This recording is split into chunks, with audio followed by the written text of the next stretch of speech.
31 दिसंबर आया, सबने बनाया। न्यू ईयर आया, वो भी सबने बनाया। अब जब शिवरात्रि आ रही, किसी को कोई लेना देना नहीं है। किसी से शिवरात्रि के बारे में पूछ लो तो जेब में हाथ डाल के निकल लेते हैं। किसी को चिंता है ही नहीं, बस यही सब चल रहा है। ये किसने कह दिया तुमसे किसी को कोई चिंता नहीं? हमको है चिंता, लेकिन कोई पूछे तब ना। पिछले 7 दिनों से सिर्फ दंतूरा खा के जी रहे, और शिवरात्रि तक सिर्फ दंतूरा ही खाएंगे। जब तक शिवरात्रि नहीं हो जाती, उनका एक दाना तक ग्रहण नहीं करेंगे, बताए। क्योंकि हम हैं शिव के बहुत बड़े भक्त, परम ज्ञानी महापुरुष। ये आदमी एकदम झूठ बोल रहा है। अभी 2 दिन पहले हमने इसको बिल्लू टपरी वाले के पास चाट खाते हुए देखा है। खूब चाट के चाट खा रहे थे।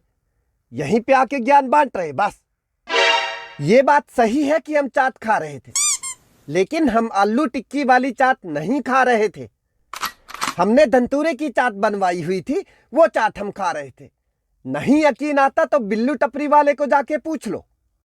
अरे भाई साहब, काहे सीरियस हो रहे हो? हमने तो ऐसे ही मजाक किया। हमको मालूम है तुम सही कह रहे हो। हमने तो बस ऐसे ही मजाक कर लिया। यहाँ पे बात भक्ति और श्रद्धा की हो रही है।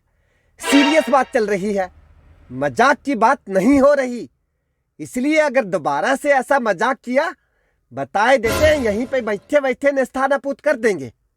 एकदम सही कह रहे हैं। यहाँ पे बात भक्ति और श्रद्धा की हो रही है। हमें श्रद्धा है प्रभु शिव पे, तभी जाके श्रद्धा के विषय में बात कर रहे हैं।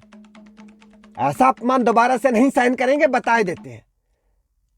अरे भाई साहब, हमको भी पूरी श्रद्धा है महाकाल पे, हम भी विश्वास करते हैं, लेकिन अंधविश्वास नहीं करना चाहिए, बस यही कहना चाहते हैं। हमको नहीं लगता कि श्रद्धा और भक्ति में कोई अंधविश्वास है। हम जानना चाहते हैं कौन से अंधविश्वास की बात कर रहे हैं, विस्तार से बताइए। जैसे कि लोग कहते हैं कि किताबों में बेल का पत्ता रखने से पास हो जाते हैं। हमारे लड़के ने भी वैसा ही किया, लेकिन वो फेल हो गया।